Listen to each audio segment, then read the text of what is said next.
The first incident that happened in my life, I believe, was when I was in college, and I minored in Russian language and wanted to go to Russia to work in an orphanage, and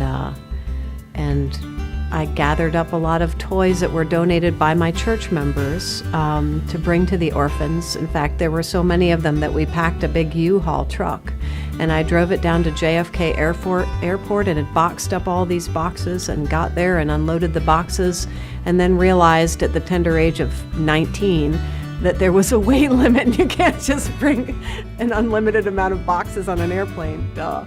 So I remember standing there on the verge of tears, not knowing how I would get all these toys onto the airplane. There was a long line of people waiting to check in, and when they found out what this stuff was for, they started emptying their suitcases and pulled out their clothes and cosmetics and hair dryers and stuffed animals and bubble gum and toys, and we actually got everything onto that airplane that day, which was the first incidence not only just of giving back for me, but it was of what God can do if you let God in and say, help me, I'm trying to help others.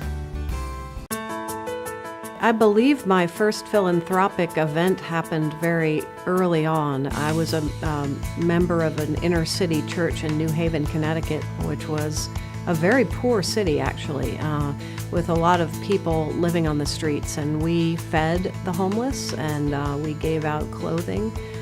So I have early memories of being part of that, serving food, giving mittens and hats, and that was just a part of my early life in New Haven, Connecticut, and something that has always been part of my life.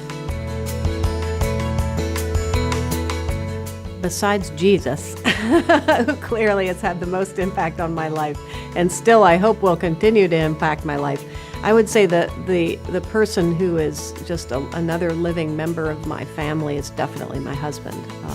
We've been married now for 23 years, and he has been absolutely pivotal in forming me as a person, and an extraordinary man to be willing to be married to a woman who not only did I get ordained after we were married, but he supported me in becoming a rector of a church when I was a young woman, and there weren't any women who were heads of churches. And he has followed me as I have come to places like this cathedral, and continuously prayed for me and supported me. So I'm very blessed, and definitely wouldn't be here without JD.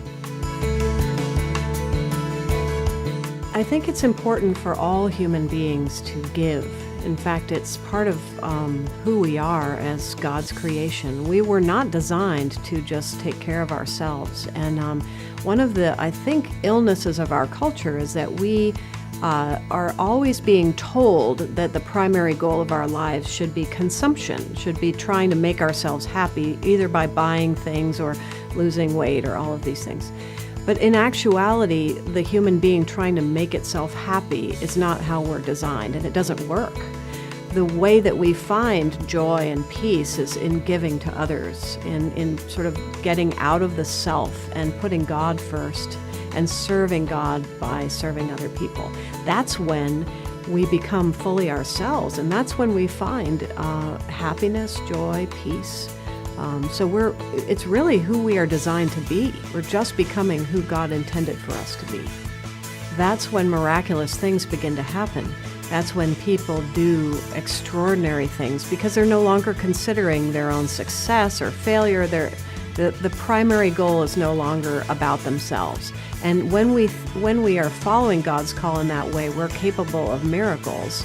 And that's just what Volunteers in Medicine is about. I mean, Dottie Dorian and Jim, they started this organization because they were praying and thinking and worshiping and decided to do something that was more than about themselves. And now this organization lives on and is succeeding and doing incredible things, far beyond what any one of them as individuals could have done. Volunteers in Medicine fills a void in the community because there are so many people that don't have health care, who are working and who deserve health care. Well, everyone deserves health care, but particularly those who have jobs. I think it's so important that they get cared for the way they should.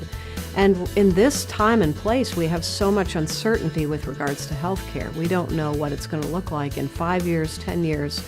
And this is the bracket of people that are the most vulnerable to any of those changes. So I feel that the mission of Volunteers in Medicine is very much of God. It's very important that we as a community should work to provide a safety net so that those people who deserve health care can receive it.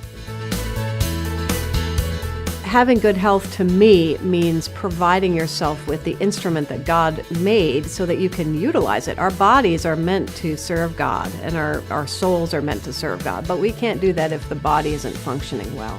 And if someone's in chronic pain, God's intention for what they can accomplish is disturbed, obviously. So for us to maintain our health is important so that we can get about doing God's work in the world.